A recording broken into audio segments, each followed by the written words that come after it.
महाभारत के इतिहास में परशुराम और भीष्म का युद्ध एक अत्यंत महत्वपूर्ण और शिक्षाप्रद घटना है। यह न केवल दो महान योद्धाओं की शक्ति और कौशल को दिखाता है, बल्कि उनके चरित्र, धर्म और कर्तव्य की गहरी समझ को भी उजागर करता है। यह युद्ध केवल शक्ति का प्रदर्शन नहीं था, बल्कि यह धर्म, सम्मान और गुरु शिष्य संबंधों के बीच उत्पन्न संघर्ष का परिणाम था। इस युद्ध का आरंभ काशी नरेश की पुत्री अंबा की त्रासदी से हुआ। अंबा, अंबिका और अंबालिका काशी नरेश की 3 पुत्रियां थीं। हस्तिनापुर के राजा विचित्रवीर्य के लिए इनके स्वयंवर का आयोजन किया गया था। भीष्म, जो विचित्रवीर्य के बड़े भाई और हस्तिनापुर के संरक्षक थे, स्वयंवर में पहुंचे और तीनों राजकुमारियों को बलपूर्वक हस्तिनापुर ले आए। जब अंबा ने भीष्म को बताया कि वह पहले से राजा शाल्व से प्रेम करती है, तो भीष्म ने उसे शाल्व के पास लौटने की अनुमति दे दी। लेकिन शाल्व ने यह कहते हुए अंबा को ठुकरा दिया कि भीष्म ने उसे जीत लिया है, इसलिए अब वह उसकी जिम्मेदारी नहीं है। इस अपमान से आहत अंबा ने भीष्म से मदद मांगी, लेकिन उन्होंने अपने ब्रह्मचर्य व्रत और धर्म के कारण उसका साथ देने से इनकार कर दिया। अंबा ने फिर भगवान परशुराम का सहारा लिया। परशुराम, जो क्षत्रियों के संहारक और भीष्म के गुरु थे, ने अंबा के सम्मान की रक्षा के लिए भीष्म को युद्ध के लिए ललकारा। परशुराम और भीष्म के चरित्र का परिचय। भीष्म पितामह। भीष्म, जिनका असली नाम देवव्रत था, हस्तिनापुर के राजकुमार थे।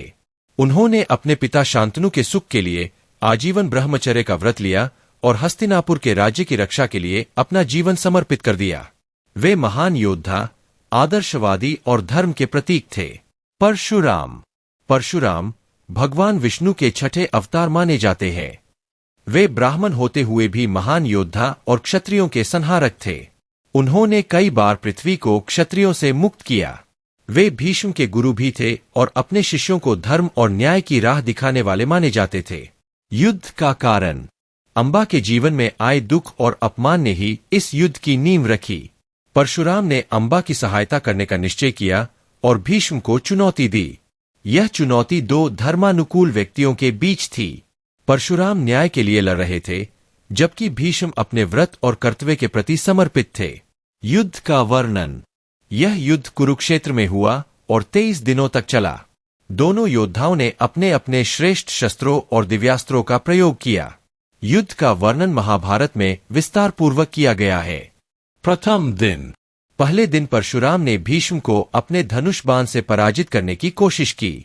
भीष्म ने अपनी चतुराई और कौशल से परशुराम के हर वार को विफल कर दिया। मध्य के दिन। युद्ध के बीच के दिनों में दोनों योद्धा अपनी पूरी शक्ति के साथ लड़े। भीष्म ने परशुराम पर कई दिव्यास्त्रों का प्रयोग किया, लेकिन वे परशुराम के ब्रह्मास्त्र के प्रभाव को रोकने में सफल रहे। अंतिम दिन।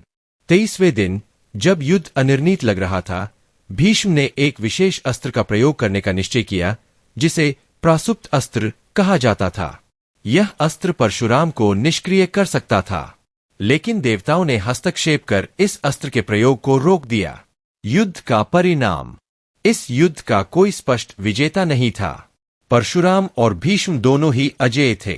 देवताओं ने हस्तक्षेप किया और युद्ध को समाप्त करवाया। परशुराम ने स्वीकार किया कि भीष्म को हराना असंभव है और उन्होंने अंबा से कहा कि वह भीष्म को पराजित नहीं कर सकते। अंबा की प्रतिज्ञा और पुनर्जन्म। अंबा ने इस युद्ध के बाद भीष्म को हराने की प्रतिज्ञा ली। उसने कठोर तपस्या की और भगवान शिव से वरदान प्राप्त किया। शिव ने उसे अगले जन्म में शिखंडी बनने का आशीर्वाद दिया। शिखंडी, जो महाभारत के युद्ध में पांडव पक्ष का हिस्सा था, ने भीष्म की मृत्यु का कारण बना। धर्म और कर्तव्य का महत्व। परशुराम और भीष्म दोनों ने अपने अपने धर्म और कर्तव्य का पालन किया।